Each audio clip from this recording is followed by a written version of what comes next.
an tut'imaha idza ta'imta wa taksuha idza iktasaita wa la tadribil wajha wa la tuqabbih wa la tahjur illa fil bait. Jawaban Nabi Muhammad SAW kepada seorang sahabat yang bertanya, apa hak istri kita? Di saat yang sama berarti, wahai Rasul, kewajiban kami apa yang harus kami tunaikan kepada istri kami? Kata Nabi Muhammad SAW, hendaknya engkau memberinya makan jika engkau makan.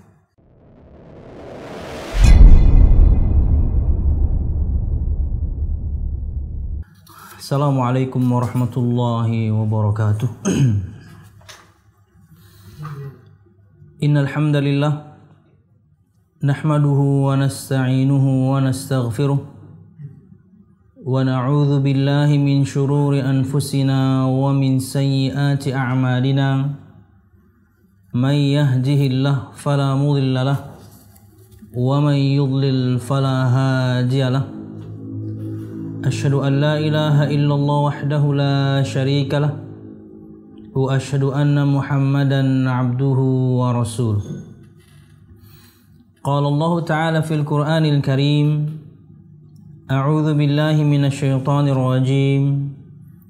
Ya ayyuhalladzina amanu taqullaha haqqa tuqatih wa la tamutunna illa wa antum muslimun. Ya ayyuhan nasu taqu rabbakum alladhi khalaqakum min nafsin wahidah wa khalaqa minha zawjaha wa batha minhuma rijalan katsiran wa nisaa'a wattaqullaha alladhi tasaaluna bihi wal arham innallaha kana 'alaykum raqiba. Ya ayyuhalladzina amanu taqullaha wa qulu qawlan sadida yuslih lakum a'malakum wa yaghfir lakum dhunubakum wa may yuti'illaha wa rasulahu faqad faza fawzan 'azima.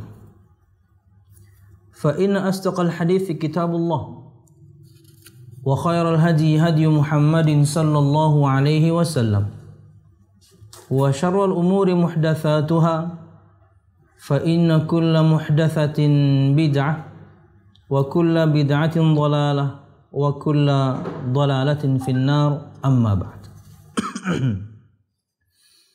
Al-musyahidun al-kiram, para pemirsa yang dirahmati Allah subhanahu wa ta'ala, alhamdulillah, segala puji dan syukur marilah kita haturkan kepada Allah subhanahu wa ta'ala. Kemudian salawat dan salam semoga selalu tercurahkan kepada junjungan besar Nabi kita Muhammad sallallahu alaihi wasallam, juga beserta para sahabatnya, keluarganya, dan segenap kaum muslimin yang selalu istiqamah berpegang teguh dengan Islam sampai hari kiamat kelak. Al-musyahidun al-kiram, para pemirsa yang dirahmati Allah subhanahu wa ta'ala, wabil khusus ummahat kajian Australia, melanjutkan pembahasan kita pada pertemuan yang lalu berkaitan dengan yakni hukukuz zauj, hak-hak suami. Artinya pada pertemuan yang lalu kita telah bahas kewajiban para istri. Maka pada kesempatan pagi menjelang siang hari ini kita akan membahas perkara sebaliknya, yaitu kewajiban suami, dan berarti ia juga adalah hukukuz zaujah atau hak-hak istri. Setelah siapapun di antara anda semuanya, hai para istri, telah menunaikan kewajiban anda, maka berikut ini adalah hak yang anda harus dapatkan dari suami-suami anda. Dan untuk para pemirsa, khususnya ikhwan di luar sana, berikut ini adalah kewajiban-kewajiban yang harus kita tunaikan sebagai seorang suami, yang harus kita berikan sebagai seorang suami, dan itu adalah hak yang harus istri kita dapatkan dari kita sebagai seorang suami. Faedah masih kita ambil dari kitab Minhajul Muslim karya Syekh Abu Bakar Jabir Al-Jazairi rahimahullahu ta'ala. Kata beliau rahimahullahu ta'ala, hukukuz zaujah 'ala zauj, hak-hak istri terhadap suami. Artinya ini adalah kewajiban suami yang harus mereka tunaikan, dan ini adalah hak istri yang harus mereka dapatkan dari suaminya. Dan perkara ini harus kita ketahui, khususnya untuk semua ikhwan yang sudah menikah dan tentunya yang akan menikah. Karena kemuliaan kita sebagai seorang laki-laki ada pada perkara-perkara ini. Anda tunaikan kewajiban Anda, maka Anda pun akan mendapatkan hak Anda dari istri Anda, di antara yang nomor satu, ketaatan dari mereka. Anda ingin mendapatkan kemuliaan, Anda ingin mendapatkan kehormatan, karena Anda sebagai laki-laki, karena Anda sebagai suami, maka tunaikan kewajiban-kewajiban berikut ini yang kita akan bahas. Ketika Anda menunaikan kewajiban-kewajiban ini, maka Anda pasti mendapatkan hak Anda dari mereka. Yaitu apa? Sudah kita bahas pada pertemuan yang lalu. Ketaatan mereka dalam ketaatan kepada Allah Subhanahu wa ta'ala. Para istri akan mentaati Anda, hai para suami, ketika Anda menunaikan kewajiban. Maka berikut kewajiban-kewajiban para suami. Dan di saat yang sama, ia adalah hak-hak yang harus yang akan didapatkan oleh para istri.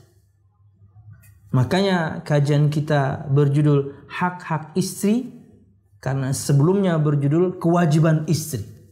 Ketika mereka sudah menunaikannya kemarin, dan di saat yang sama kemarin itu adalah hak suami sudah didapat, maka sekarang sebaliknya. Mereka harus mendapatkan hak mereka, dan berarti di saat yang sama ini adalah kewajiban suami untuk menunaikannya. Kata beliau rahimahullah ta'ala, yajibu 'ala az-zawji iza'a zawjatihi al-qiyamu bil adabit taliyah.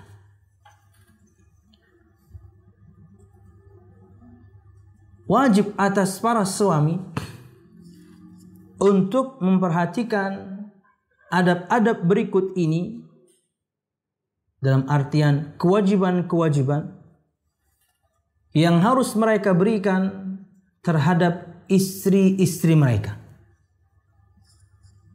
Yang pertama, ayyu'ashiraha bil ma'ruf, liqaulihi ta'ala wa'ashiruhunna bil ma'ruf, fayut'imuha idza ta'ima wa yaksuha idza iktasa wa yu'addibaha idza khafa nushuzaha bima amara Allah ay yu'addiban nisa'u bi ay ya'idhaha fi ghairi sabbin wala shatmin wala taqbih fa in ata'at wa illa hajaraha fil firash fa in ata'at wa illa darabaha fi ghairil wajhi darban ghaira mubarrihin fala yusayyilu daman wala yashinu jarihatan aw yu'attilu 'amala 'udwin min al-a'dha'i min ada'i wadhifatihi. Liqaulihi ta'ala wallati takhafuna nushuzahunna fa'idhuhunna wahjuruhunna fil madaji' wadribuhunna fa in ata'nakum fala tabghu 'alayhinna sabila. ولقول رسول الله صلى الله عليه وسلم للذي قال له ما حق زوجة أحدنا عليه فقال أن تطعمها إذا طعمت وأن تكسوها إذا اكتسيت ولا تضرب الوجه ولا تقبح ولا تهجر إلا في البيت. Wa qawlihi ala wa haqquhunna 'alaikum an tuhsinu ilaihinna min kiswatihinna wa ta'amihin. Wa qawlihi alaihi salatu wassalam la yafraq mu'minun mu'minatan ay la yubghidhuha in kariha minha khuluqan radiya akhar. Yang pertama di antara hak istri, dan ini adalah kewajiban suami untuk menunaikan, adalah memperlakukan istri secara baik, secara patut. Hal ini berdasarkan firman Allah Subhanahu wa taala, wa ashiruhunna bil ma'ruf. Dalam surah An-Nisa ayat 19 Allah Subhanahu wa taala berfirman, yang artinya adalah, dan bergaullah dengan mereka secara baik, secara patut. Kita ingat sabda Nabi Muhammad sallallahu alaihi wasallam, kata beliau, istausu bin nisa'i khairan fa innahunna khuliqna min dila'in wa inna a'waja ma fi dila'i a'lahu. Idza dhahabta sawaitahu kassartahu wa in taraktahu lam yazal a'waj fastausu bin nisa'i khaira. Kata Nabi Muhammad SAW, berlemah lembutlah kalian terhadap wanita atau para istri, karena sesungguhnya mereka diciptakan dari tulang rusuk yang bengkok. Dan sesungguhnya tulang rusuk yang paling bengkok adalah yang paling atas. Jika kalian berusaha meluruskannya, kalian pasti mematahkannya. Dan jika kalian biarkan, maka ia tetap bengkok. Maka berlemah lembutlah terhadap para wanita, para istri. Itulah juga di antara makna al-mu'asyarah bil ma'ruf, mempergauli, berinteraksi dengan baik, baik itu dengan perkataan ataupun juga dengan perbuatan. Beliau terangkan di sini setelah menyebutkan firman Allah Subhanahu wa taala, di antara makna al-mu'asyarah bil ma'ruf, di antara makna mempergauli istri dengan baik, mempergauli istri dengan patut, fayut'imuha idza ta'ima, maka hendaklah ia memberinya makanan jika dia makan. Tentunya gak mesti sama, tapi sama akan lebih baik. Kenapa kita sebutkan gak mesti sama? Terkadang yang kita suka, istri kita kurang suka. Tapi berikan kemudian yang setara dengannya, yang ia sukai. Dalam artian misalnya ini untuk kasus saya pribadi, misalnya dengan teman-teman gitu makan di luar, maka kita berikan tawaran. Saya sedang makan A, apakah kamu mau? Dia nggak mau, kita ganti dengan yang lain. Apa yang dia suka? Ketika Anda makan, beri dia juga makan. Anda makan enak, beri dia makan enak. Jangan sampai kemudian ketika Anda mungkin dari makanan-makanan tertentu Anda sekarang nggak boleh, karena mungkin harus menjaganya, karena mungkin sedang ada penyakit sesuatu. Tapi istri Anda kan nggak kayak gitu.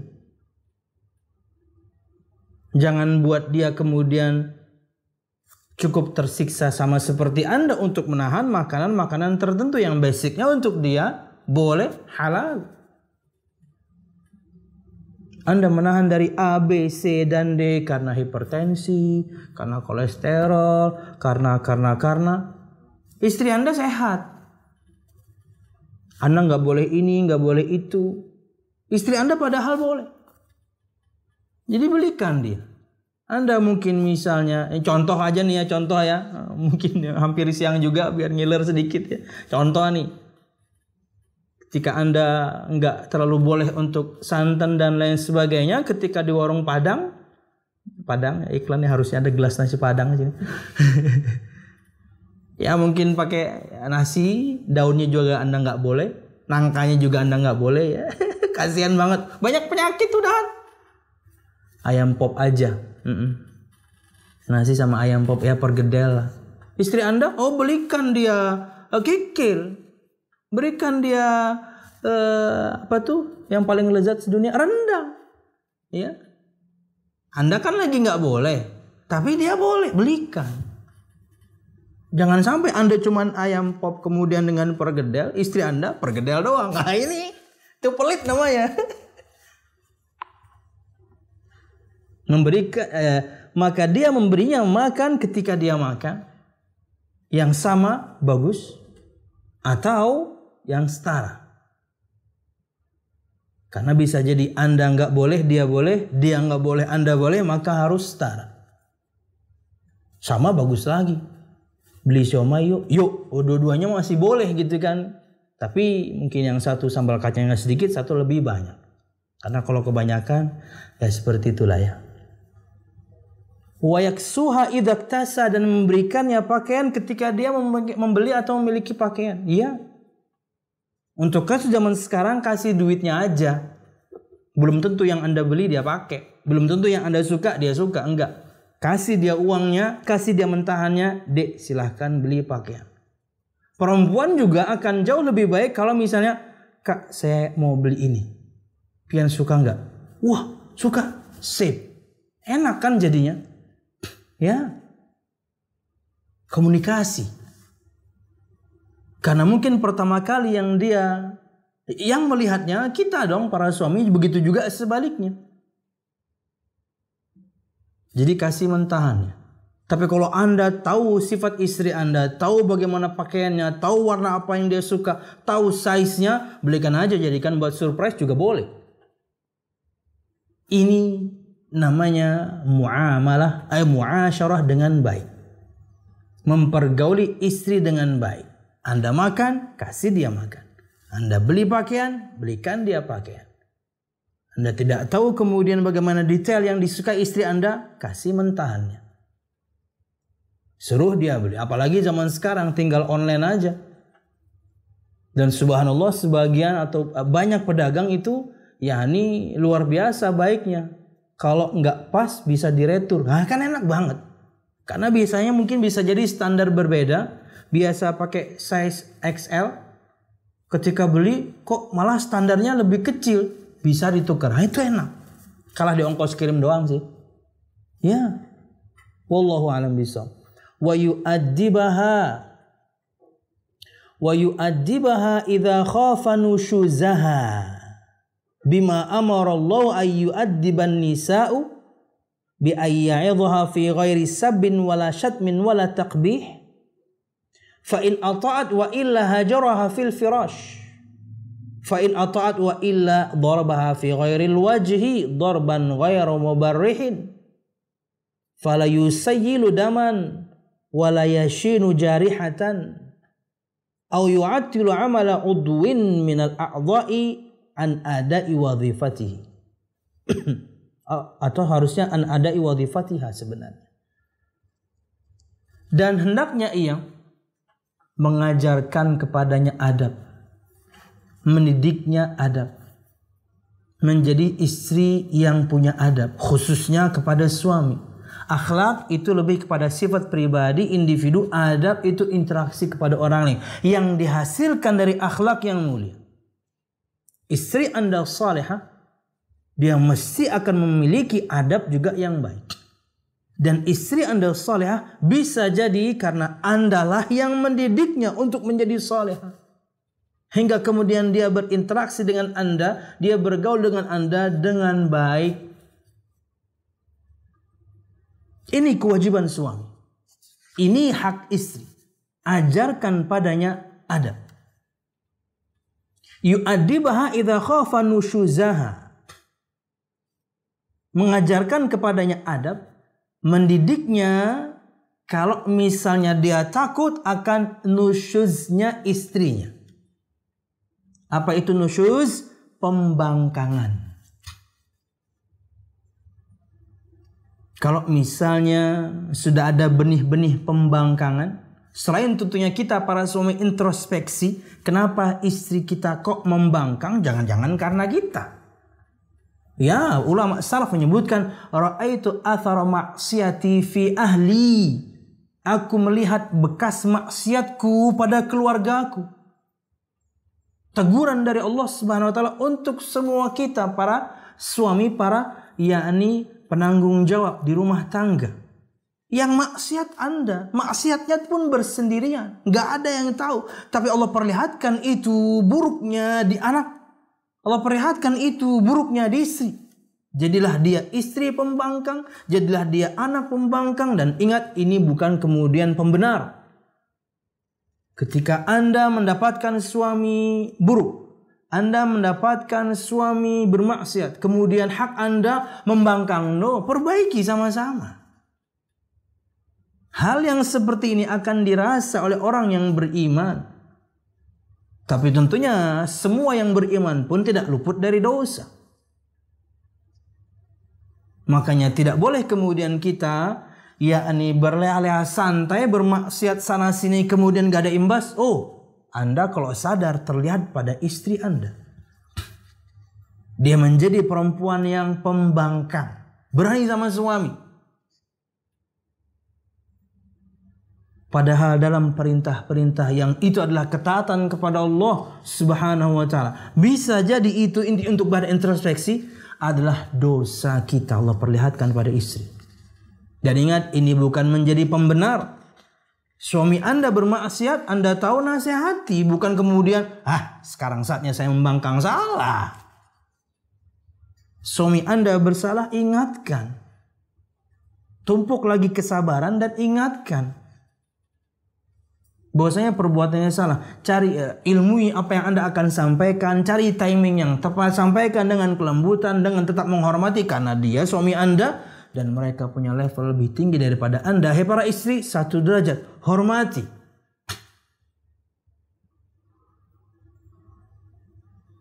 Ini kewajiban suami, ini hak istri. Yaitu mengajarkan kepadanya adab. Mereka harus mendapatkan pendidikan. Ketika mulai muncul pembangkangan, disebutkan di sini antara yakni adab. Bagaimana cara suami mendidik istri kalau mulai muncul padanya pembangkangan, khususnya berkaitan dengan perintah Allah dan Rasul. Yang Anda perintahkan ke istri sebuah ketaatan, yang Anda larang dari istri sebuah kemaksiatan, membangkang. Apakah langsung diceraikan? Ya enggak. Ya tidak dong.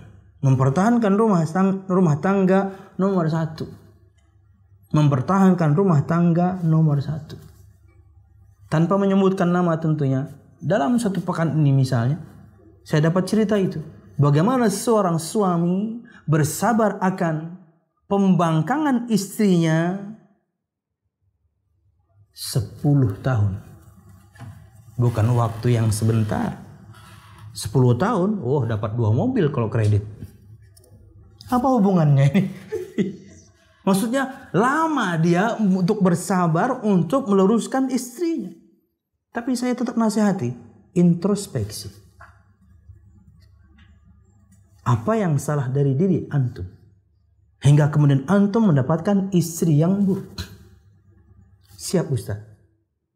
Tapi memang dia sudah ajukan perceraian. Karena sudah 10 tahun. Saya ketika dapat cerita gitu akan seorang perempuan yang kurang ajar pada suaminya, saya bilang ke istri itu kalau saya di posisi laki-laki itu udah saya cerai. Saya langsung gituin. Saya tidak seperti ikhwan tadi, penyabar. Selama itu dalam perintah Allah yang kita perintahkan dia nggak mau, larangan Allah yang kita larangkan dia malah melanggar, kok kemudian nggak taat? Ceraiin, ngapain? Itu kalau saya. Waktu itu saya jawab ke istri, mendengarkan cerita dari seseorang akan pembangkangan istri. Wah, saya ceraiin kalau saya. Artinya di saat yang sama saya juga katakan pada istri, kamu membangkang. Selama itu perintah Allah yang saya perintahkan, perintah Nabi Muhammad yang saya sampaikan, larangan Allah yang saya sampaikan dan nabinya, kamu membangkang, cerai kita. Tapi prakteknya enggak gitu-gitu amat ya. Harus ada kesabaran memang. Bisa jadi ia adalah ujian untuk kita, ujian kesabaran itu. Dan juga jadi bahan introspeksi, kenapa kita udah dapat istri yang buruk? Jangan-jangan kita memang buruk. Hingga kemudian dapat yang sama. Yu'addibaha idza khafa nushuzaha. Ini kewajiban suami, hak istri.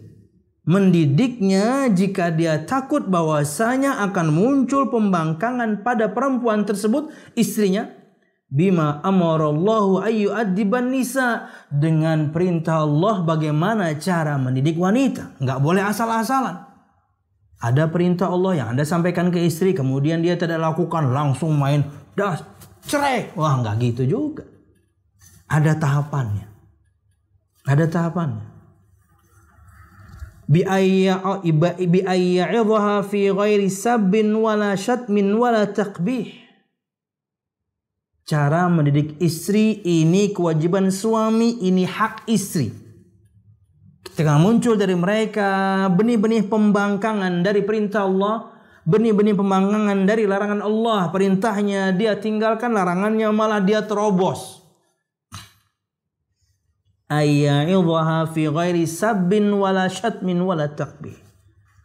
Menasehatinya tanpa mencaci, tanpa memaki, tanpa menjelek-jelekkan. Ya. Dasar perempuan gak tahu diuntung. Kamu dulu saya selamatkan dari dunia malam. Bagaimana kamu dulu, ha? Kamu anak broken home. Bapak, ibumu gak jelas. Semua disebut-sebutin. Untuk apa? Dia sekarang istrimu. Orang kalau misalnya dulu terbiasa dengan yang buruk, itu mesti akan terbawa sedikit. Para sahabat saja ketika beriman kepada Allah dan Rasulnya, bab tertentu bahkan itu bab kesyirikan, mereka ada yang belum tahu. Cerita ketika Nabi Muhammad mau pergi perang Hunain, kalau nggak salah ya, perang Hunain ya. Kemudian para sahabat radhiyallahu anhum melihat, tentunya mereka kala itu baru masuk Islam, tapi sudah ikut perang ya. Mereka mengatakan pada Nabi Muhammad SAW, wahai Rasulullah, ij'al lana dhata anwatin kama lahum dhatu anwa. Jadi dulu orang-orang musyrikin itu punya pohon besar. Pohonnya itu tentunya banyak, yakni dahan dan rantingnya, tapi tentunya kuat-kuat ya. Bisa dicantelkan di sana senjata mereka. Mereka menggantungkan tombak, busur panah, pedang di pohon tersebut. Tapi untuk tabaruk yang syirik ya.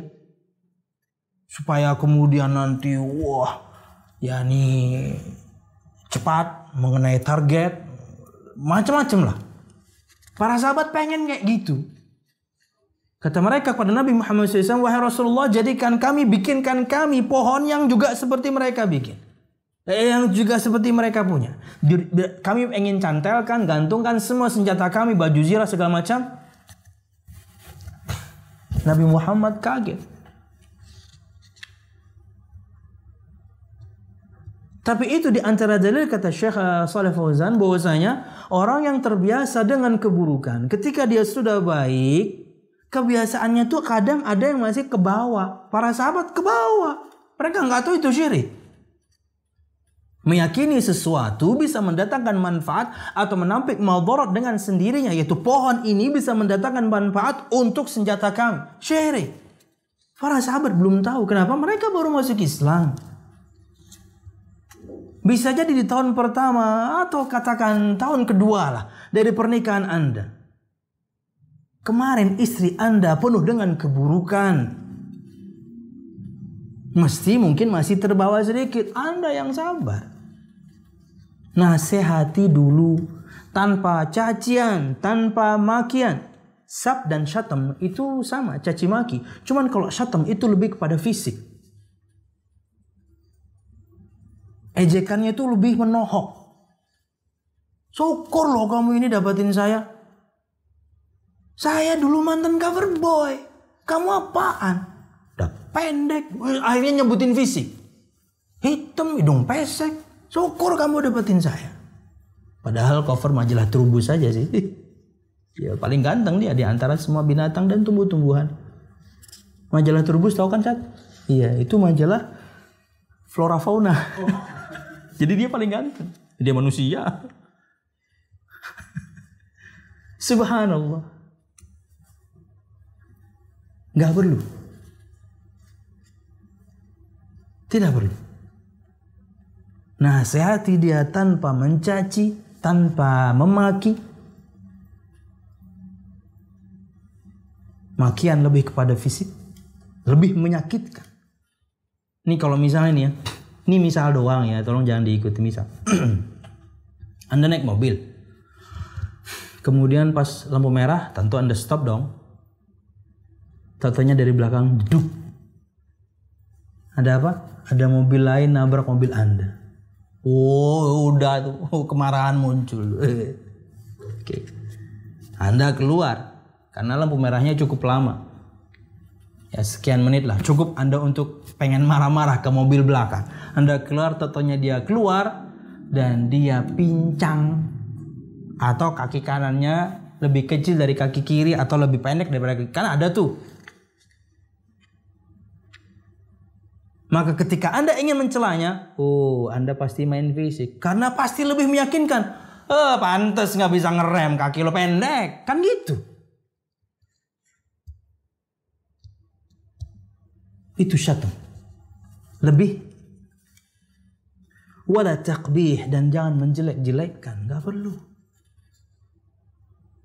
Nasihati saja. Fa'in ata'at. Dan jika taat, alhamdulillah. Wa illa, dan jika tidak, hajaroha fil firash. Ini cara mendidik yang kedua. Jika ada benih pembangkangan dari istri, menghajarnya. Menghajarnya diranjang. Pukulin. Bukan dipukulin. Hajar itu bukan dipukulin, bukan.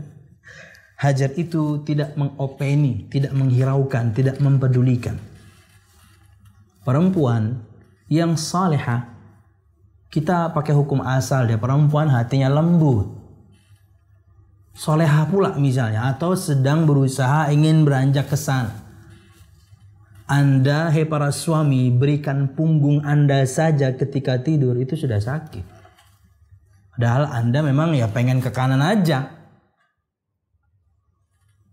Makanya kalau pengen tidur hadap-hadapan, ya salah satu di antara suami istri nggak bisa menjalankan sunnah, ya kan? Suami pengen ke kanan, berarti bininya harus sini dong. Bininya ya hadap kiri berarti.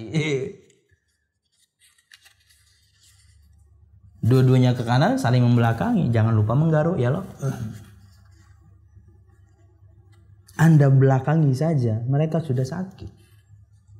Tak taunya Anda sengaja membelakangi. Jadi menghajar itu nggak mesti kemudian Anda tidur di luar di sofa atau Anda tidur di teras. Oh tuh dingin ya.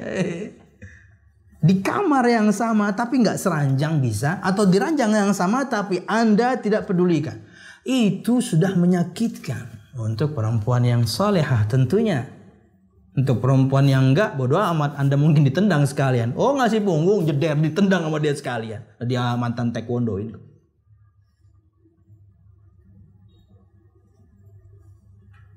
Fa'in ata'at, dan jika dia taat, alhamdulillah. Ya, kan hukum asal hati wanita lembut. Dia tahu, berarti dia punya salah. Saya harus minta maaf sama suami saya.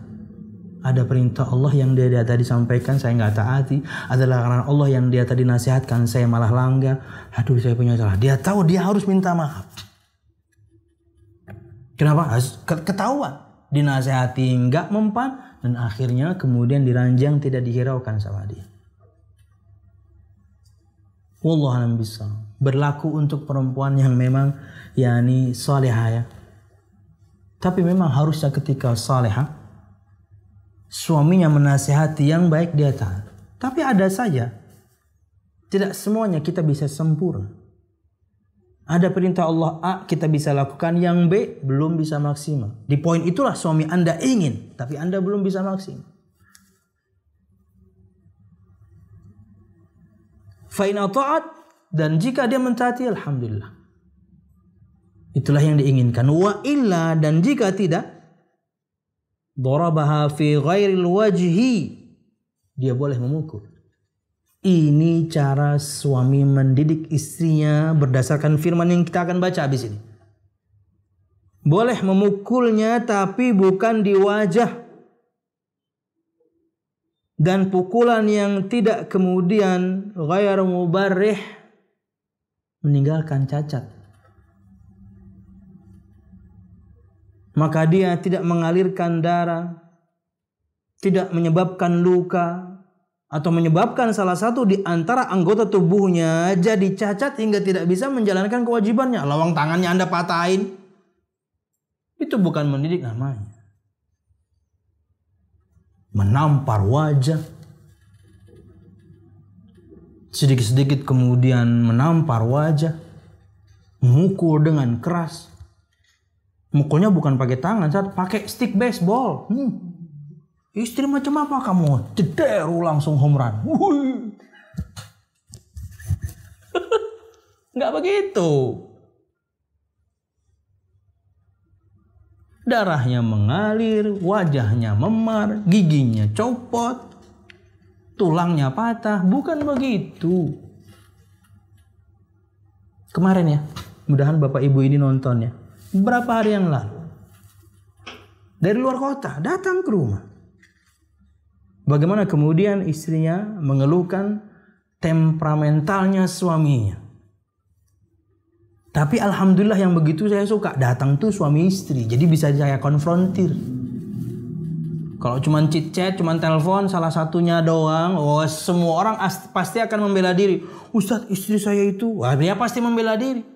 Atau yang akhwat, Ustadz, suami saya itu, udah akhirnya saya tahu aib satu kampung jadinya.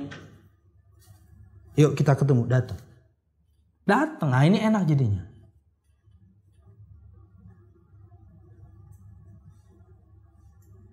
Ibu yang banyak sabar, bapak banyak-banyak baca Quran, Pak. Itu semuanya dari setan. Iya Ustaz. Tapi kan ini sudah karakter. Enggak, karakter bisa dirubah.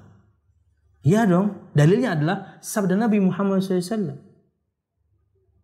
Kepada seorang sahabat, inna fika la khoslataini yuhibbuhum Allah al-hilm wal anat. Wahai sahabatku yang mulia, saya lupa nama sahabatnya siapa ya. Yang jelas Nabi Muhammad sedang memuji dia. Dan ini diantara dalil bahwasanya memuji orang di hadapannya itu boleh ketika Anda tahu pujian itu tidak membuat dia ini menjadi sombong atau kemudian membuat dia lupa diri. Enggak. Puji, boleh. Wahai sahabatku, dalam dirimu ini ada dua akhlak bawaan. Kata Pak Syekh Utsaimin, ini akhlak jibili, akhlak Allah tanam memang di diri seorang itu. Punya karakter yang luar biasa, bawaan lahir dari orok. Yang Allah mencintainya. Kamu ini orangnya lembut, kamu orangnya nggak tergesa-gesa. Nabi Muhammad langsung. Nah, dalam keterangan hadis tersebut Syekh Utsaimin menyebutkan ini di antara dalil bahwasanya akhlak itu ada yang bawaan. Orang itu tercipta dengannya. Kalau baik syukur. Dan kata beliau, dan ingat, akhlak itu bisa dipelajari. Karena bapak tadi beralasan, sudah karakter saya Ustaz, temperamental. Enggak Pak, bisa dipelajari. Nabi Muhammad sudah ajarkan. Ibu ingatkan bapak kalau marah, istighfar. Bukan marah ketika dia marah ibu kemudian ngelawan, selesai sudah. Banyak baca Quran Pak. Ketika baca Quran sekalian niat meruqyah diri, bukan baca standar sambil elus-elus dada, sambil elus-elus kepala Pak. Karena semuanya dari setan Pak. mengucapkan istighfar, masih juga posisinya dirubah dari berdiri duduk, dari duduk rebahan, wudu. Tips nabawi untuk meredam kemarahan. Tapi enak, datangnya berdua. Wallahu a'lam bishawab. Tapi kalau satu-satu repot jadinya. Semua orang pasti membela diri. Saya nggak bisa konfrontir nantinya.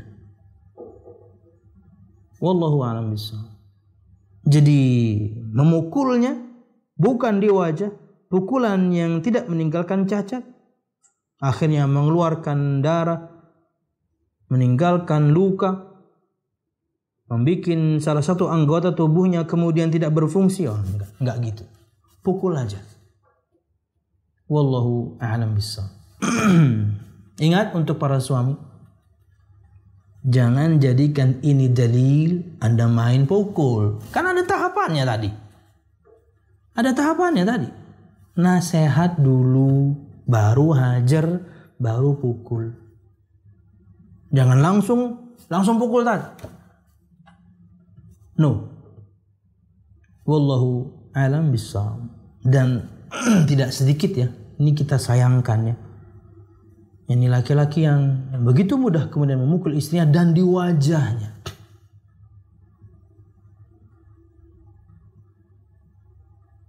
Sampai luka, sampai memar. Ada yang sampai membunuh kan? Waduh, kita nggak bahas itu. Oke, Allah Subhanahu wa taala berfirman dalam surah An-Nisa ayat 34, wallati takhafuna nushuzahunna fa'idhuhunna wahjuruhunna fil madaji' wadribuhun. Fa in ata'nakum fala tabghu 'alaihinna sabila. Wanita-wanita yang kamu khawatirkan nusyuznya, pembangkangannya, maka nasihatilah mereka, karena pembangkangan tadi bisa muncul karena imbas perbuatan yang lama, bisa. Maka jangan main cerai-ceraiin aja. Memang Anda nggak nasehatin, Anda nggak menghajar, Anda nggak mukul, tapi langsung kamu saya ceraikan. Yang jangan gitu. Dia bisa jadi ujian untuk Anda untuk menaikkan level iman Anda. Sabar dulu. Itulah kenapa kemudian hak cerai ada pada suami. Karena hukum asalnya mereka jauh lebih berpikir, lebih matang. Coba hak cerai ada pada istri. Semua kita saat nih yang sudah nikah nih, Surya, Irsyad, sudah diceraikan sama bini-bini kita. Nggak bisa salah sedikit. Wah, pian katanya pergi mancing, katanya cuma sebentar, seharian. Saya cerai. Wah, udah. Kasihan kita dicerai gara-gara mancing doang. Nggak, adanya di suami. Istri punya hak khulu. Bab yang lain tentunya. Wanita-wanita yang kamu khawatirkan nusyuznya, pembangkangannya, maka nasihatilah mereka dan tinggalkanlah mereka sendirian di tempat tidur mereka. Bisa jadi Anda di tempat tidur yang sama, cuman membelakangi. Dan pukullah mereka dengan pukulan yang tadi. Kemudian jika mereka mentaatimu, maka janganlah kamu mencari-cari jalan untuk menyusahkannya. Perempuannya sudah taat. Dinasihati saja dia sudah mendengarkan. Ketika tidak, dihajar, diranjang saja dia sudah kemudian taat. Atau setelah na'udzubillah misalnya sampai level dipukul pun dia sudah sadar. Tapi Anda memang pengen menyusahkannya. Anda yang cari-cari masalah. Ya. Agar kemudian sampai pada satu level Anda ingin menceraikannya. Tapi Anda yang pengen. Nah, ini nggak benar. Dasar istri nggak bisa dibilangin. Lah, kan dia kan sudah dengerin kemarin. Dia sudah taat kemarin. Ada yang begitu? Ya ada, kan Allah memfirmankan pasti ada, kasusnya pasti banyak. Istri yang sudah taat sebaik mungkin, karena dia tahu itu ketaatan kepada Allah, dia taat suami karena itu ketaatan kepada Allah. Tapi memang suaminya cari-cari cara supaya istrinya jadi perempuan gak taat, supaya nanti alasannya kuat untuk menceraikan. Dia yang cari. Nah ini. Fa in ata'nakum fala tabghu 'alaihinna sabila. Dan jika mereka mentaatimu, maka janganlah kamu mencari-cari jalan untuk menyusahkannya. hingga nanti kamu punya alasan untuk menceraikan. No. Mempertahankan rumah tangga nomor 1. Wallahu a'lam bishawab. Dan semua ini yang kita bahas ini, memberikannya makan sebagaimana kamu makan, berikan mereka pakaian sebagaimana kamu berpakaian, mendidiknya jika Anda takut ada benih pembangkangan padanya dengan detail yang 3 tadi. Selain berdasarkan firman Allah yang barusan An-Nisa 34, juga berdasarkan sabda Nabi Muhammad SAW. Beliau ditanya, berdasarkan sabda Nabi Muhammad SAW, kepada seorang yang bertanya, ma haqqu zaujati ahadina alaih? Wahai Rasul, apa hak istri salah seorang di antara kita atasnya? Maksudnya hak istri kita itu apa? Kewajiban kita berarti apa? Perhatikan jawaban Nabi Muhammad SAW. An tut'imaha idza ta'imta wa taksuha idza iktasaita wa la tadribil wajha wa la tuqabbih wa la tahjur illa fil bait. Jawaban Nabi Muhammad SAW kepada seorang sahabat yang bertanya, apa hak istri kita? Di saat yang sama berarti, wahai Rasul, kewajiban kami apa? Yang harus kami tunaikan kepada istri kami. Kata Nabi Muhammad SAW, hendaknya engkau memberinya makan jika engkau makan. Anda makan enak, istri Anda suruh puasa. Berpahala sih, tapi kan menyakitkan ya. Udah gitu Anda makannya di hadapan dia lagi, nasi padang yang tadi. Enak deh, situ sih puasa. Lah kan Anda yang suruh dia puasa. Hendaknya engkau memberinya makan jika engkau makan. Memberinya pakaian jika engkau berpakaian. Janganlah memukulnya. Di antara makna pakaian juga bukan cuma pakaian ini ya. Mungkin arloji gitu ya, mungkin sepatu, sendal ya, yang setara lah, yang setara. Anda beli yang 2-3 juta, istri Anda belikan 300.000, ya jomplang banget. Kalau Anda beli yang 2-3 juta, istri yang setara lah, ya, yang segituan juga. Kalau enggak Anda yang turunkan level, ya. Local pride.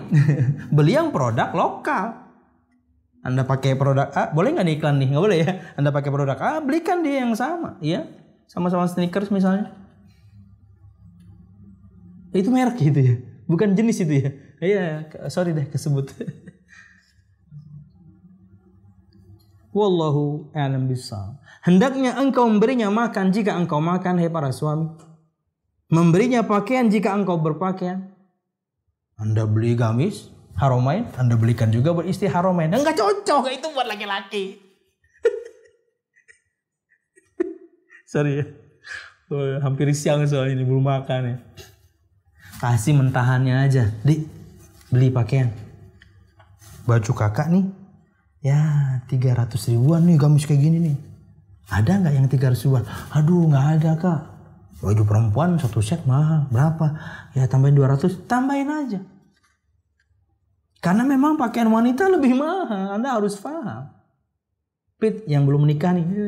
Pemirsa ada yang belum nikah di sini. Biar David tahu. Pakaian perempuan tuh lebih mahal.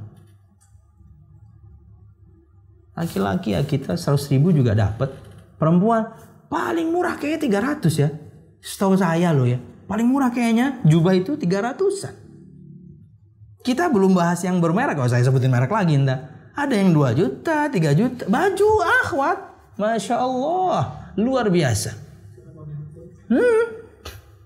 Habis duit pulsa kita buat baju dia doang. 1. Itu 1. Dia perlunya 1 pekan. Waduh. Tapi jangan takut. Rizki ya Allah pasti kasih. Lewat kita. Kita bisa belikan mereka pakaian. Tapi kasih mentahannya aja. Jangan yang terlalu mahal ya. Yang sedang-sedang sajalah. Yang penting nyaman. Nah yang nyaman itu mahal kak. Ah ini repot. Istri jago ngomong. Beli. Hendaknya engkau memberinya makanan jika engkau makan. Memberinya pakaian jika engkau berpakaian. Janganlah memukulnya pada wajahnya. Artinya kita boleh memukul istri dengan tahapan yang tadi. Ketika ada muncul pembangkangan. Bahkan benih pembangkangan. nasihati dulu, taat alhamdulillah. Jika tidak, hajar dulu diranjang, taat alhamdulillah. Jika tidak, baru pukul dengan tatanan yang tadi. Tidak meninggalkan cacat, tidak mengeluarkan darah, tidak kemudian meninggalkan luka, membuat anggota tubuhnya kemudian cacat. No. Gimana tuh pukulannya? Nanti kita bahas lah. Gimana caranya? Mungkin pakai sapu lidi ya. Beberapa sapu lidi. Yang penting ada rasa sakit sedikit. Star gitu. Gimana lah pokoknya. Allah bisa. Star tapi di wajah. Wah sama aja. Sapu lidi tapi di wajah. Membekas di sini 3. Sapu lidinya Wolverine. Allah bisa. Dan janganlah memukul pada wajahnya. Ini ada orang istrinya ditonjok. Padahal mungkin cuma bikin kopi kemanisan dikit atau kepahitan dikit. Kepahitan dikit tuh ada nggak ya? Ditonjok. Waduh. Di luar Anda nggak sejago itu. Tapi sama bini, kayak preman. Dipukulnya bininya. Dan janganlah memukul pada wajahnya. Artinya boleh mukul dengan ketentuan yang tadi. Jangan menjelek-jelekkannya. Nah ini. Bisa fisik Anda bahas. Bisa nasab Anda bahas. Bisa strata sosial Anda bahas. Karena itu lebih menohok. Kamu itu dulu tahu nggak rakyat jelata. Rakyat jelata. Dia mungkin orang yang jet set gitu ya. Kamu dulu tuh saya pungut dari kubangan sampah. Istrinya sampah berarti. Macam-macam, enggak usah. Karena kalau sudah main fisik itu, Anda bentak saja nih perempuan yang soleha, yang betul-betul taat suami. Anda naikkan nada bicara saja, itu sudah menyakitkan. Kalau istilah yakni tembok, ya sudah ada torehan sedikit. Tapi Anda main fisik, Anda seperti memakunya. Saya tahu satu cerita di keluarga saya. Saya tahu beliau, yakni pemaaf lah. Marahnya itu cuma melotot. Dan istrinya sangat tahu ketika suaminya menaikkan atau matanya terbuka sedikit, melotot, berarti sedang marah. Memang istri juga harus peka ya. Kayak Aisyah radhiyallahu anha, dia peka sekali dia. Ketika Nabi Muhammad nggak mau masuk rumah, Aisyah langsung tahu, saya pasti sedang punya salah. Istri juga begitu, jangan kemudian Anda yang menuntut laki-laki harus peka. Anda juga harus peka. Gestur suami Anda, nada bicaranya, gerakan alisnya, macam-macam. Yang menunjukkan dia sedang marah sebenarnya. Anda introspeksi. Suami juga demikian. Makanya dia bertanya, wahai Rasul, apa yang saya lakukan yang salah? Baru Nabi Muhammad terangkan, ini spray apa ini? Jadi disebutkan entah itu spray atau kemudian sarung bantal disebutkan. Lebih tepatnya ke sarung bantal lebih tepatnya. Karena jawaban Aisyah, ini aku beli agar engkau kemudian bersandar padanya. Wisada, ditusi dah. Sarung bantal aja, tapi di situ ada gambar makhluk bernyawa. Nabi Muhammad nggak suka. Beliau nggak mau masuk rumah kan? Ada apa ini? Dan Aisyah peka. Dia tahu dia sedang berbuat kesalahan. Baru kemudian Nabi Muhammad nasihati, sesungguhnya nanti di hari kiamat Allah Subhanahu wa taala akan menantang orang-orang, para pelukis ini, para penggambar ini dengan mengatakan ahyu ma khalaqtu. Hidupkan yang kalian ciptakan. Makanya kata Syekh Utsaimin, kata-kata cipta bisa disandarkan pada manusia. Manusia itu bisa mencipta berdasarkan hadis Nabi Muhammad ini. Tapi dalam artian cipta di sini adalah merubah. Untuk cipta yang disandarkan ke Allah itu memang bikin dari sesuatu yang tidak ada. Manusia merubah, modif. Tapi kata cipta, khalq, bisa disandarkan ke manusia. Jadi nggak perlu lagi kemudian meributkan ciptaan fulan. Enggak. Walaupun sebenarnya akan lebih nyaman memang karya kalau manusia. Wallahu a'lam bishawab. Tapi boleh kata Syekh Utsaimin, tapi dalam makna cipta di situ adalah merubah. Yang ada dirubah, yang ada dimodel. Tapi kalau Allah memang dari sesuatu yang tidak ada menjadi ada. Dialah sang pencipta al-Khaliq, Allah Subhanahu wa taala. Nah, itu. Kita kembali, dan janganlah menjelek-jelekannya, dan jangan memisahkan diri dari dirinya kecuali di rumah. Ketika hajar yang tadi tetap di rumah. Mungkin Anda pindah tempat tidur, mungkin Anda membelakangi, itu di antara makna hajar. Ingat, jika ada nusyuz, pembangkangan berdasarkan perintah Allah dan Nabi-Nya, perintah Allah mereka tinggalkan, larangan Allah dan Nabi-Nya mereka terobos. Itu patokannya. Pembangkangannya itu pada ketaatan kepada Allah. Ada ketaatan dia tinggalkan, ada kemaksiatan dia lakukan, itu patokannya. Wallahu a'lam bishawab. Dalam sabda beliau yang lain, Nabi Muhammad SAW menyebutkan, ala wa haqquhunna alaikum an tuhsinu ilaihinna fi kiswatihinna wa ta'amihin. Dalil untuk poin pertama masih. Kayaknya kita akan sambung di pertemuan yang lain ya. Ini udah berapa menit nih, Syekh? Karena ini ada 5 poin, 1 poin aja kita 1 jam. Iya. Kita sudahi di 2 hadis berikut dan kita buka tanya jawab. Kayaknya poin 2 sampai 5 kita akan bahas di pertemuan yang lain, yaitu hak istri, kewajiban suami. Kata Nabi Muhammad SAW, ingatlah wahai para laki-laki, bahwa hak mereka, yaitu para istri, terhadap kalian atas kita adalah kalian berbuat baik kepada mereka dan memenuhi pakaian dan makanan mereka. Ini hak istri yang harus ditunaikan oleh suami. Mereka dapat kebaikan kita, perkataan, perbuatan. Kita berikan mereka makanan, kita berikan mereka pakaian. Lanjut, yang terakhir. Kata Nabi Muhammad SAW, la yafraq mu'minun mu'minatan in kariha minha khuluqan radiya minha ukhra. Yang artinya adalah, janganlah seorang mukmin membenci seorang mukminah istri. Janganlah seorang suami membenci istri. Jika ia membenci suatu perilaku darinya, niscaya ia rela terhadap perilakunya yang lain. Ya, ini berlaku sama ya, laki perempuan sama. Jangan benci istri Anda karena satu perilakunya yang buruk. Jangan benci suami Anda karena satu perilakunya yang buruk. Karena yang baik dari istri Anda, karena yang baik dari suami Anda lebih banyak. Kalau masing-masing menjadikan ini patokan dia dalam berumah tangga, insya Allah akan jauh lebih baik. Kenapa? Karena kelebihannya lebih banyak. Memang dia mungkin istri Anda tidak terlalu beruntung di parasnya, tapi subhanallah, akhlaknya luar biasa mulia. Taat pada suaminya luar biasa. Mendidik anaknya, mengurus rumahnya. Baik sama mertua, orang tua kita.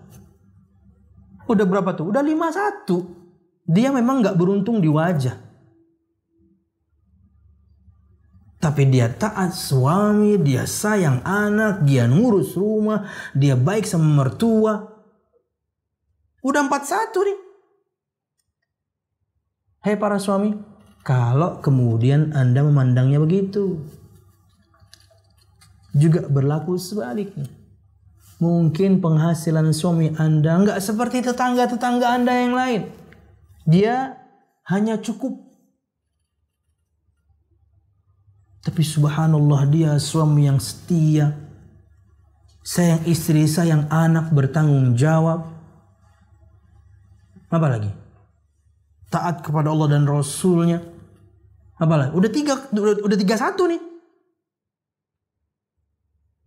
Kalau ingin disebutin banyak lagi. Kalau memang cara pandangnya demikian. Wallahu a'lam bishawab. Ini yang sementara bisa kita sampaikan berkaitan dengan hak istri, kewajiban suami. Yaitu mempergaulinya dengan pergaulan yang baik. Perkataan, perbuatan. Wallahu a'lam bishawab. Ini yang bisa kita sampaikan. Mudah-mudahan bermanfaat. Salah dan khilaful mohon maaf. Mudah-mudahan kajian kita diberkahi Allah Subhanahu wa taala. Amin ya rabbal alamin. Insyaallah di pertemuan berikutnya kita akan sambung bahasan ini. Masih ada 4 poin berkaitan dengan hak istri dan itu kewajiban suami. Dari kitab Minhajul Muslim karangan Syekh Abu Bakar Jabir Al-Jazairi rahimahullahu taala. Wallahu a'lam bishawab.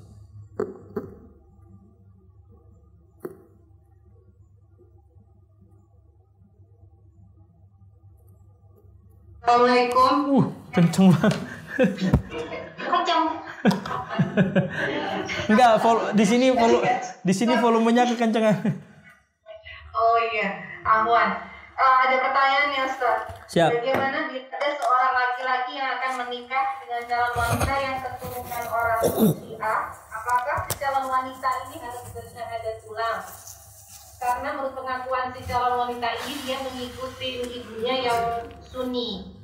Dan kalau mereka boleh menikah, apakah sang bapak bisa jadi walinya karena si bapak pemahamannya Syiah? Siap. Kalau misal barakallahu fikum, kalau misalnya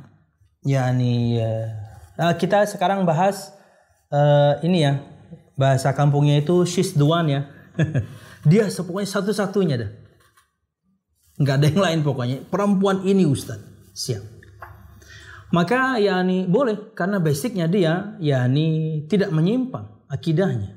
Enggak seperti bapaknya. Tidak perlu bersyahadat ulang, lawang dia ikut emaknya kok.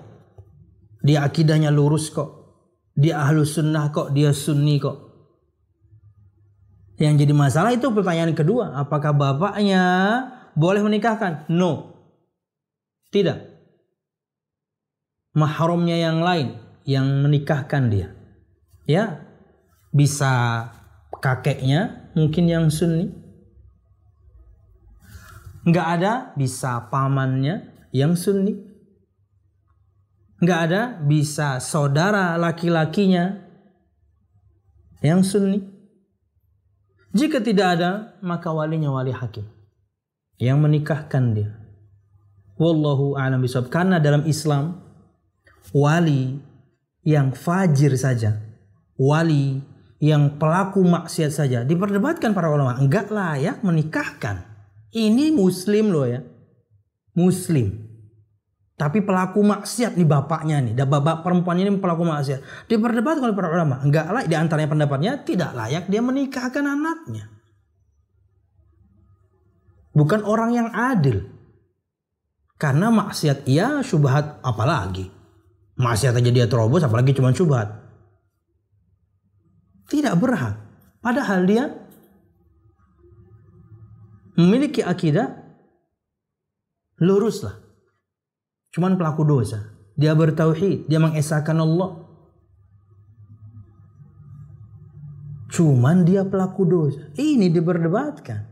Apalagi kemudian orang yang mencaci maki sahabat, mengkafirkan sahabat.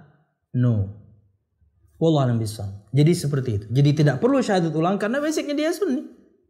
Yang kedua, yang menikahkannya yang lain selain bapaknya. Wallahu a'lam bishawab. Silakan. Ada pertanyaan lagi, Ustaz. Siap. Kalau seseorang mau buka tempat usaha, apa nih di luar tema? Iya. Kalau seseorang mau buka tempat usaha, warung makan, tempat usahanya itu di tempat wisata, itu ada food court. Jadi ada penjual minuman keras, kelas musik. Apakah boleh kita sebagai umat Islam membuka usaha bersama-sama seperti itu? Wallahu a'lam bishawab. Rezeki Allah sangat luas, lebih baik Anda cari tempat yang lain. Ya. Karena lingkungannya buruk. Lingkungannya buruk dan Anda sudah pertimbangkan, Anda nggak akan bisa mewarnai kan? Ya. Rezeki Allah, bumi Allah luas. Cari tempat yang lain yang lebih menenangkan hati. Anda nanya ini saja, penanya saja ketika nanya ini saja, itu kan karena ada keraguan di hatinya. Itu sudah dosa. Itu sudah alarm dosa. Syukur alarm Anda masih nyala. Anda masih nanya, boleh enggak? Ya. Patut Anda syukuri itu. Hati Anda sudah berikan fatwa hingga Anda bertanya. Karena Anda udah nggak nyaman, boleh enggak ya?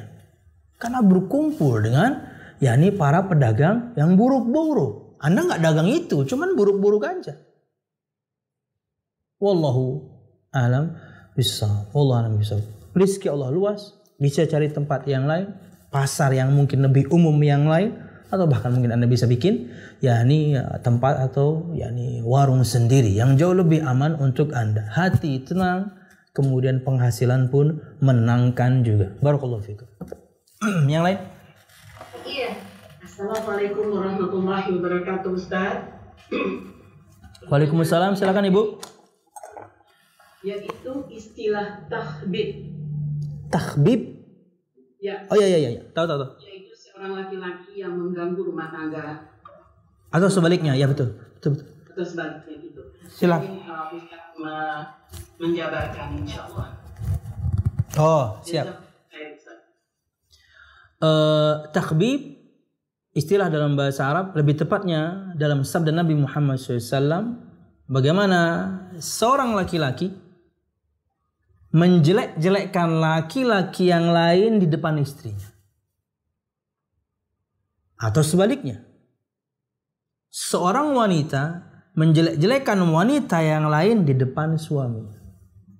Tujuannya apa? Untuk merusak. Agar laki-laki ini menceraikan perempuan itu dan nanti dia nikahi. Agar perempuan ini minta cerai dari laki-laki itu, kemudian dia nikahi. Kemudian yakni dia mengajurkan diri untuk dinikahi. Iya. Itulah prakteknya. Menyebut semua kita pasti punya kejelekan, semua kita pasti punya aib. Tapi jangan gunakan itu senjata untuk melampiaskan hasrat Anda.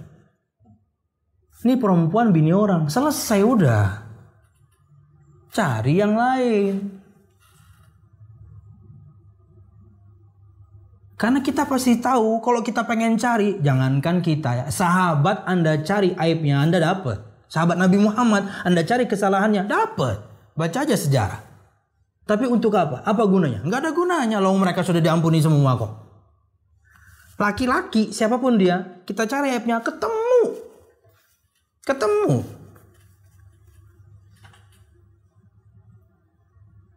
Tadi malam aja saya ketemu. Secara tidak langsung. Saya nggak suka pertanyaan-pertanyaan yang seperti itu sebenarnya. Saya nggak ingin tahu, tapi akhirnya jadi tahu. Apalagi kemudian saya ingin cari tahu, ketemu.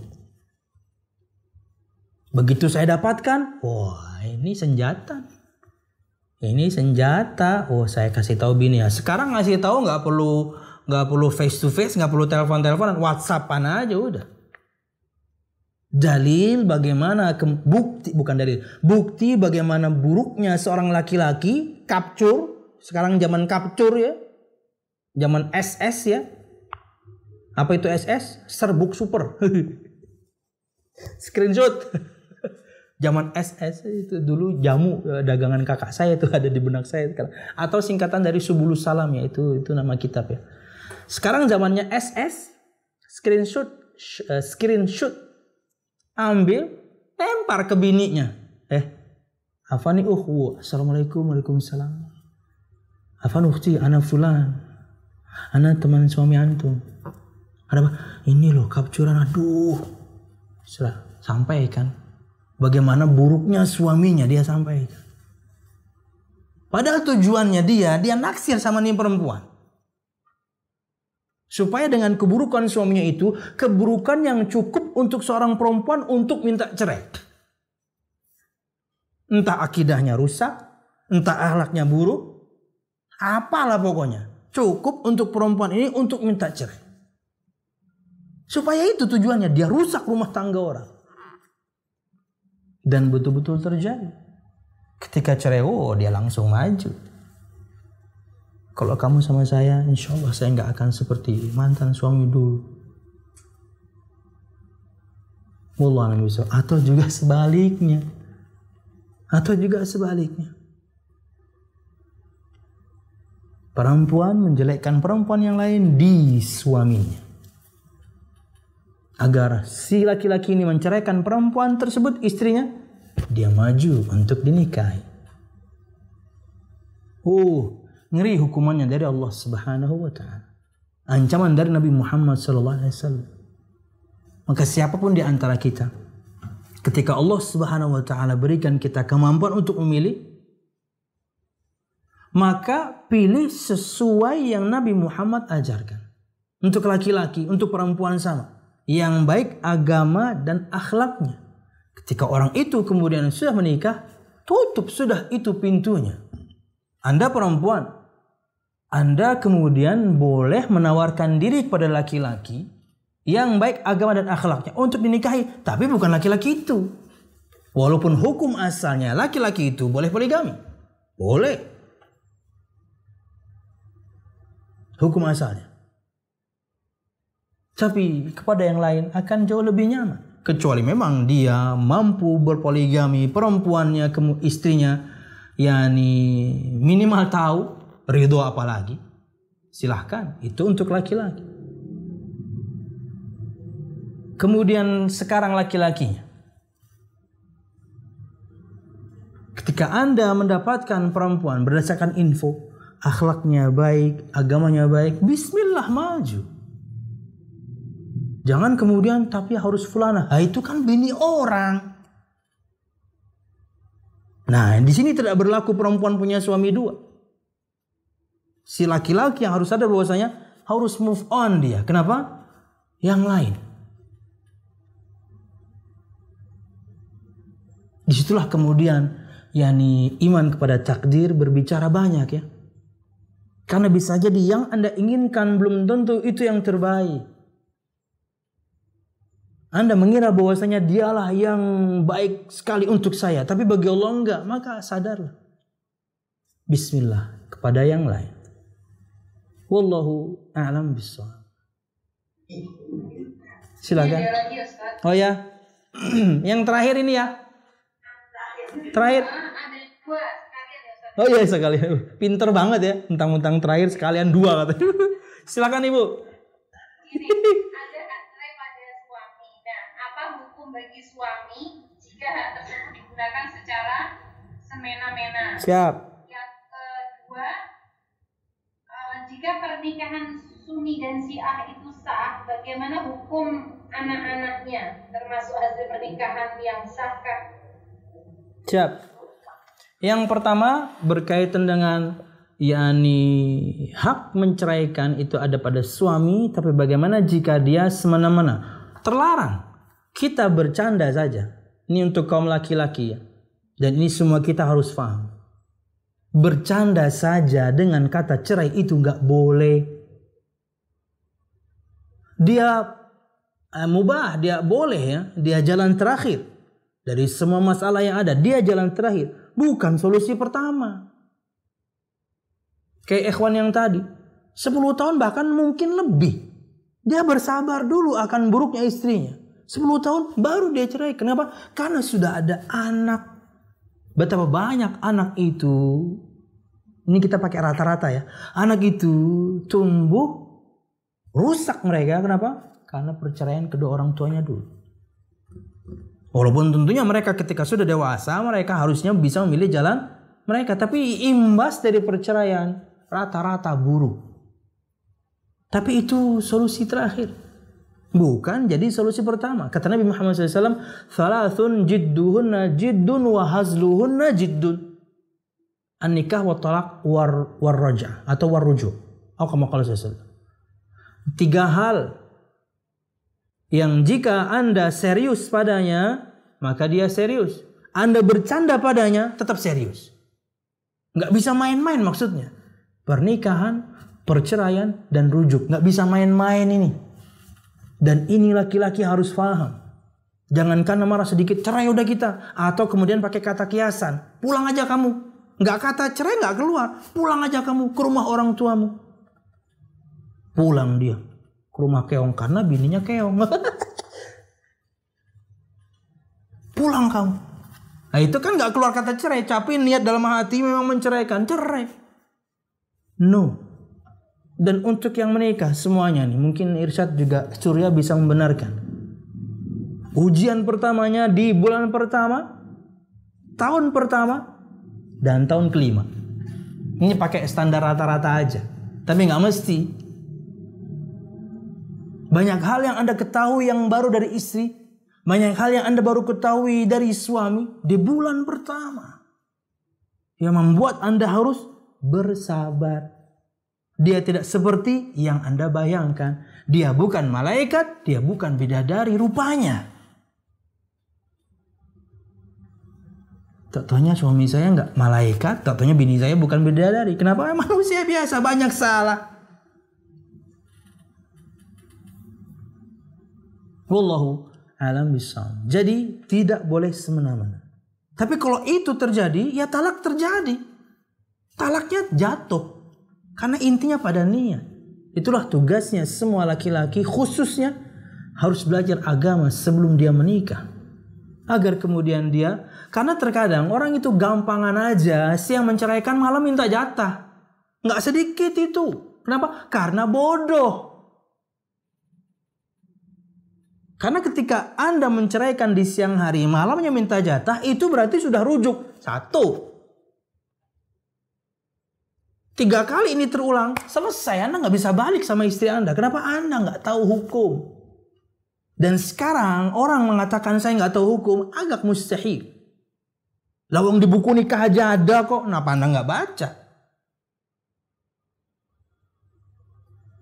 Syekh Utsaimin menyebutkan berkaitan dengan perkara manasik haji, kata beliau, tidak alasan tidak tahu di zaman ini, kata beliau, tidak bisa diterima, kata beliau. Artinya orang harus tahu manasik haji. Anda harus belajar sebelum pergi. Sama juga menikah, Anda juga harus tahu dulu seluk-beluknya sebelum melangkah. Wallahu a'lam bishawab. Itulah kenapa banyak wanita, ini juga pakai rata-rata, menginginkan suami yang mesti lebih tua karena mereka anggapannya mesti lebih paham tentang banyak hal, khususnya agama. Wallahu a'lam bishawab. 2. Berkaitan dengan pernikahan Sunni dan Syi'i. Kalau Anda perempuan dan kemudian dalam perjalanannya suami Anda jadi Syiah, Anda khulu. Anda harus ajukan khulu. Kenapa? Itu persyaratan yang cukup untuk Anda ajukan khulu, yaitu Anda seperti melepaskan pakaian dan melepaskan suami ini. Kenapa? Karena akidahnya berubah. 2. Kalau Anda si suami dalam perjalanannya kemudian taunya istri Anda jadi Syiah, ceraikan setelah dinasehati, setelah tegakkan hujah. Sama yang tadi juga. Tegakkan hujah dulu. Suami Anda lanjut dengan Syiahnya, khulu. Yang laki-laki ke perempuan sudah dinasehati, tegakkan hujah akan penyimpangan yang dia miliki dan akidahnya, lanjut dia cerai. Tapi kalau kemudian belum terjadi, jangan dilakukan. Sudah tahu laki-laki itu Syiah, jangan nikahkan anak perempuan Anda dengan laki-laki tersebut. 2. Sudah tahu Anda bahwasanya perempuan itu Syiah, jangan dikhidbah. Jangan dikhidbah. Perempuan ahlus sunnah masih banyak. Tapi Ustadz, dia ingin bertobat. Tobat dulu baru Anda nikahin. Jangan kemudian tobat di perjalanan. Sama seperti banyak akhwat gitu ya. Dapat janji dari ikhwan, dasar nih laki-laki mang, makanya saya nggak suka laki-laki. Ini janji laki-laki. Nanti kalau nikah baru berhenti ngerokok. Nanti kalau nikah baru berhenti gila gamenya. No, berhenti dulu ngerokoknya, baru Anda kemudian iyakan nadornya, bahkan khidbahnya. Berhenti dulu, baru Anda iyakan. Jangan Anda kemudian nyanyi, gak apalah nanti ketika nikah pelan-pelan. No, laki-laki nggak bisa digituin. Dan power itu ada pada kita. Apalagi Anda sudah hamil misalnya. Anda misalnya sudah hamil. Kak, katanya mau berhenti ngerokok. Laki-laki cuma begitu doang. Anda nggak bisa ngapa-ngapain. Lawang Anda sedang hamil. Lanjut dia dengan ngerokoknya. Kak, katanya mau berhenti. Lagi seru nih PUBG nih. Hai Sur. Lagi main sama Surya misalnya. Apalagi Anda sedang hamil, Anda akan panjang pikirannya untuk minta cerai. No, jangan gambling untuk para akhwat. Dan untuk para akhwat, jangan memberikan janji. Anda berhenti sekarang. Karena itu yang dia minta. Anda nggak gila game, berhenti sekarang. Bismillah nih. Berhenti ngerokok sekarang. Bismillah nih. Karena Anda berarti dambaan dia sebenarnya cuman ada akhlak buruk pada Anda yang membuat dia kemudian ragu. Dan bisa jadi perempuan ini, waduh, paling cantik satu kampung. Paling cantik satu kampung. Karena di kota itu cuma satu kampungnya. Ya, Anda harus perjuangkan dengan meninggalkan semua yang tidak bermanfaat itu. Wallahu a'lam bishawab. Jadi, kalau misalnya belum menikah, jangan menikah. Kalau sudah nikah, tadi perbuatan. Tadi yang harus dilakukan. Kalau sudah menikah, salah satu di antaranya jadi Syiah, perempuan setelah menasihati boleh khulu, laki-laki setelah menasihati ceraikan. Itu kalau di pernikahan. Kalau belum, jangan terjadi. Kalau cuma janji mau tobat, no, tobat dulu baru ada pernikahan. Berkaitan dengan yang misalnya tadi sudah menikah dan sudah punya anak, tatonya salah satunya berubah, ini di persidangan obrolannya. Saya nggak tahu sekarang. Ini obrolannya di persidangan karena akan membicarakan hak anak. Semoga tentunya apa istilahnya orang pengadilan agamanya lebih mengetok palunya lebih kepada yang ahlus sunnahnya. Wallahu a'lam bishawab. Dan harusnya seperti itu. Karena hukum asal hadhanah pengayoman anak itu ke perempuan. Jika tidak ke keluarga perempuan. Yang jadi masalah perempuannya Syiah. Wah, ini harus kita perjuangkan. Tapi kalau kemudian Anda lah yang ahlus sunnah, hai perempuan, hukum asalnya Anda sudah menguasai anak tersebut. Ini yang bisa kita sampaikan. Mudah-mudahan bermanfaat. Salah dan khilaful, mohon maaf. Mudah-mudahan kajian kita diberkahi Allah Subhanahu wa taala. Amin ya rabbal alamin. Subhanakallahumma bihamdika asyhadu an la ilaha illa anta astaghfiruka wa atubu ilaik. Wassalamualaikum warahmatullahi wabarakatuh.